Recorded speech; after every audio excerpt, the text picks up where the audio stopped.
اس نے دربار نبوت کی کیفیت دیکھی تو دنگ رہ گیا۔ اس نے مکہ واپس جا کر کہا، میں نے قیصر و کسریٰ کے دربار دیکھے ہیں، مگر جیسے جانثار محمد بن عبداللہ کو ملے ہیں ان کی کوئی مثال نہیں۔ ان کے نبی جب وضو کرتے ہیں تو یہ لوگ وضو کا پانی زمین پر نہیں گرنے دیتے۔ اب رسول اللہ صلی اللہ علیہ وسلم نے طے کیا کہ قریش کے پاس ایک سفیر بھیجیں جو انہیں یقین دلائے کہ آپ عمرہ ہی کے لیے آئے ہیں۔ چنانچہ آپ نے سیدنا عثمان بن عفان رضی اللہ عنہ کو روانہ فرمایا اور انہیں یہ حکم بھی دیا کہ وہ مکہ کے کمزور مومن مردوں اور عورتوں کے پاس جا کر انہیں قریب ہی فتح کی بشارت سنائیں اور یہ بتلا دیں کہ اللہ تعالی اپنے دین کو مکہ میں ظاہر اور غالب کرنے والا ہے، یہاں تک کہ کسی کو ایمان چھپانے کی ضرورت نہیں ہوگی۔ سیدنا عثمان رضی اللہ عنہ ابان بن سعید اموی کی پناہ میں مکہ معظمہ کے اندر داخل ہوئے اور پیغام پہنچایا۔ قریش نے سیدنا عثمان کو پیشکش کی کہ بیت اللہ کا طواف کر لیں۔ اس پر سیدنا عثمان رضی اللہ عنہ نے فرمایا، یہ کیسے ممکن ہے کہ رسول اللہ صلی اللہ علیہ وسلم کو تو بیت اللہ سے روک دیا جائے اور عثمان طواف کرے۔ پھر انہوں نے سیدنا عثمان رضی اللہ عنہ کو روک لیا۔ غالباً وہ چاہتے تھے کہ آپس میں مشورہ کر لیں، پھر جواب سمیت انہیں رخصت کریں، لیکن ان کے واپس پہنچنے میں دیر ہوئی تو مسلمانوں میں یہ افواہ پھیل گئی کہ انہیں قتل کر دیا گیا ہے۔ چونکہ قاصد کے قتل کا مطلب اعلان جنگ ہے، اس لیے رسول اللہ صلی اللہ علیہ وسلم نے فرمایا، ہم اس جگہ سے ٹل نہیں سکتے یہاں تک کہ ان لوگوں سے مارکہ آرائی نہ کر لیں۔ پھر آپ نے ایک درخت کے نیچے 1400 صحابہ کرام سے بیعت لی۔ صحابہ نے بڑی گرمجوشی کے ساتھ موت پر اور میدان سے نہ بھاگنے پر بیعت کی۔ اس موقع پر رسول اللہ صلی اللہ علیہ وسلم نے اپنا ایک ہاتھ دوسرے ہاتھ سے پکڑ کر فرمایا، یہ عثمان کا ہاتھ ہے۔ لیکن جب بیعت مکمل ہو چکی تو سیدنا عثمان رضی اللہ عنہ بھی آ گئے۔ اللہ نے اس بیعت کی فضیلت میں سورۃ الفتح کی آیت 18 نازل فرمائی۔ لقد رضي الله عن المؤمنين إذ يبايعونك تحت الشجرة یقیناً اللہ مومنین سے راضی ہوا جب وہ آپ سے درخت کے نیچے بیعت کر رہے تھے، اور یہیں سے اس کا نام بیعت رضوان مشہور ہوا۔ قریش نے اس بیعت کا حال سنا تو ان پر بڑا زبردست رعب طاری ہوا اور انہوں نے صلح کرنے کے لیے سہیل بن عمرو کو بھیجا۔ سہیل بن عمرو نے لمبی گفتگو کی۔ آخرکار یہ شرائط طے ہوئیں۔ نمبر 1، رسول اللہ صلی اللہ علیہ وسلم اس سال مکے میں داخل ہوئے بغیر لوٹ جائیں گے، اگلے سال مکے آئیں گے اور 3 روز قیام کریں گے۔ ان کے ساتھ کوئی ہتھیار نہیں ہوگا، صرف تلواریں ہوں گی، وہ بھی میان کے اندر۔ نمبر 2، فریقین میں 10 سال کے لیے جنگ بند رہے گی۔ نمبر 3، جو شخص محمد صلی اللہ علیہ وسلم کے عہد میں داخل ہونا چاہے داخل ہو سکتا ہے، اور جو قریش کے عہد میں داخل ہونا چاہے داخل ہو سکتا ہے۔ نمبر 4، قریش کا جو آدمی مسلمانوں کی پناہ میں جائے گا مسلمان اسے قریش کے حوالے کر دیں گے، لیکن مسلمانوں کا جو آدمی قریش کی پناہ میں آئے گا قریش اسے واپس نہیں کریں گے۔ نمبر 5، اس کے بعد آپ نے سیدنا علی رضی اللہ عنہ کو بلایا اور املا کرائی کہ لکھو بسم اللہ الرحمن الرحیم۔ اس پر سہیل بن عمرو نے کہا، ہم نہیں جانتے کہ رحمان کیا ہے، آپ بسمک اللہم لکھیں۔ رسول اللہ صلی اللہ علیہ وسلم نے انہیں یہی لکھنے کا حکم فرمایا۔ پھر آپ نے املا لکھوائی۔ یہ وہ بات ہے جس پر محمد رسول اللہ نے مصالحت کی ہے۔ اس پر سہیل نے کہا، اگر ہم جانتے کہ آپ اللہ کے رسول ہیں تو آپ کو پھر ہم نہ تو بیت اللہ سے روکتے اور نہ آپ سے جنگ کرتے، لہذا آپ محمد بن عبداللہ لکھوائیں۔ آپ نے فرمایا، میں اللہ کا رسول ہوں اگرچہ تم جھٹلاؤ۔ پھر آپ نے سیدنا علی رضی اللہ عنہ کو حکم فرمایا، لفظ رسول اللہ کو مٹا کر محمد بن عبداللہ لکھیں۔ سیدنا علی رضی اللہ عنہ نے مٹانا گوارا نہ کیا، اس لیے نبی کریم صلی اللہ علیہ وسلم نے خود اپنے دست مبارک سے مٹایا۔ پھر پوری دستاویز کے 2 نسخے لکھے گئے، ایک نسخہ قریش کے لیے، دوسرا مسلمانوں کے لیے۔ صلح نامہ حدیبیہ کی شرائط ظاہر میں بہت سخت تھی، اسی لیے بعض پرجوش مسلمانوں کو ان کے ماننے میں تأمل ہو رہا تھا، لیکن جب خود رسول اللہ صلی اللہ علیہ وسلم ان کو مان چکے تو پھر انکار کی جرت کون کرتا؟ اور پھر چند ہی دنوں بعد معلوم ہو گیا کہ یہ شرائط اسلام کے حق میں بے حد فائدہ مند تھی۔ ابھی صلح نامہ لکھا جا رہا تھا کہ قریش کے نمائندے سہیل بن عمرو کے صاحبزادے ابو جندل بیڑیاں گھسیٹتے آ پہنچے۔ سہیل نے ان کی واپسی کا مطالبہ کر دیا۔ نبی کریم صلی اللہ علیہ وسلم نے فرمایا، ابھی تو تحریر مکمل بھی نہیں ہوئی۔ اس پر سہیل نے کہا، تب میں آپ سے صلح ہی نہیں کرتا۔ آپ نے فرمایا، اچھا تم اسے میری خاطر چھوڑ دو۔ اس نے کہا، یہ بھی نہیں ہو سکتا۔ پھر سہیل نے ابو جندل کو مارا۔ ابو جندل نے چیخ کر کہا، مسلمانوں، کیا میں مشرکین کی طرف واپس کیا جاؤں گا کہ وہ مجھے میرے دین سے فتنے میں ڈالیں؟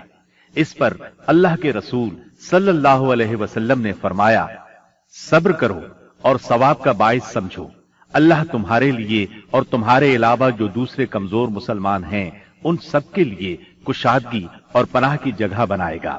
ہم نے مشرکین سے صلح کر لی ہے اور ہم نے ان کو اور انہوں نے ہم کو اس پر اللہ کا عہد دے رکھا ہے، اس لیے ہم بدعہدی نہیں کر سکتے۔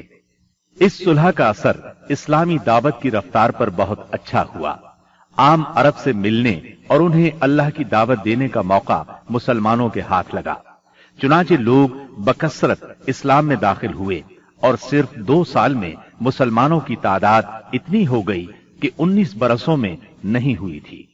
اکابرین قریش جو کہ قریش کا نچوڑ تھے، یعنی عمرو بن عاص، خالد بن ولید اور عثمان بن طلحہ جیسے حضرات اپنی رغبت اور مرضی سے مسلمان ہونے کے لیے خدمت نبوی میں حاضر ہوئے، اسلام پر بیعت کی اور اس کے راستے میں جان، مال، صلاحیت، طاقت اور اپنا سب کچھ قربان کرنے کا معاہدہ کیا۔ تب آپ نے فرمایا، مکہ نے اپنے جگر گوشوں کو ہمارے حوالے کر دیا۔ محرم 7 ہجری میں رسول اللہ صلی اللہ علیہ وسلم نے خیبر کا قصد فرمایا۔ اس موقع پر ان لوگوں نے بھی اجازت مانگی جو حدیبیہ کے موقع پر پیچھے رہ گئے تھے۔ آپ نے اعلان فرمایا، میرے ساتھ وہی روانہ ہو جسے جہاد کی خواہش ہو، رہا مال غنیمت تو اس میں سے کچھ نہیں ملے گا۔ اس کے نتیجے میں آپ کے ساتھ بیت رضوان والے 1400 اصحاب ہی روانہ ہوئے۔ آپ نے مدینے کا انتظام سبا عرفتہ بن غفاری رضی اللہ عنہ کو سونپا، پھر خیبر جانے والے جانے پہچانے راستے پر چل پڑے۔ قریباً نصف راستہ طے کرنے کے بعد آپ نے ایک دوسرا راستہ اختیار فرمایا جو ملک شام کی جانب سے خیبر پہنچاتا تھا۔ اس سے آپ کا مقصد یہ تھا کہ یہودیوں کے لیے ملک شام کی طرف بھاگنے کا راستہ بند کر دیں۔ آپ نے سفر کی آخری رات خیبر کے پاس گزاری، مگر یہودی بے خبر رہے۔ پھر فجر کی نماز اندھیرے میں پڑھی اور سوار ہو کر خیبر کا رخ کیا۔ ادھر یہود بے خبری میں اپنے پھاوڑے اور ٹوکریاں وغیرہ لے کر اپنی زمینوں کی طرف نکلے۔ انہوں نے اچانک لشکر کو سامنے دیکھا تو چیختے ہوئے بھاگے۔ اللہ کی قسم، محمد لشکر سمیت آ گئے۔ نبی صلی اللہ علیہ وسلم نے فرمایا، اللہ اکبر، خیبر تباہ ہوا۔ جب ہم کسی قوم کے میدان میں اتر پڑتے ہیں تو ڈرائے ہوئے لوگوں کی صبح بری ہو جاتی ہے۔ خیبر مدینہ منورہ سے 171 کلومیٹر شمال میں واقع ہے۔ اس وقت اس کی آبادی 3 حصوں میں بٹی ہوئی تھی، ایک نطات، دوسرے قتیبہ اور تیسرے شق۔ نطات میں 3 قلعے تھے، حصن نائم، حصن صعب بن معاذ اور حصن قلعہ زبیر۔ شق میں 2 قلعے تھے، حصن ابی اور حصن نزار۔ اور قتیبہ میں 3 قلعے تھے، حصن قموس، حصن وتیح، حصن سلالم۔ ان کے علاوہ خیبر میں مزید قلعے اور گڑھیاں بھی تھیں، مگر وہ چھوٹی تھیں اور طاقت اور حفاظت میں ان کے ہم پلہ نہیں تھی۔ رسول اللہ صلی اللہ علیہ وسلم نے نطات کے قلعوں کے مشرق میں تیروں کی پہنچ سے دور پڑاؤ ڈالا اور حصن نائم کے محاصرے سے جنگ کا آغاز کیا۔ یہ بہت بلند، محفوظ اور مشکل چڑھائی والا قلعہ تھا اور یہود کی پہلی دفاعی لائن کی حیثیت رکھتا تھا۔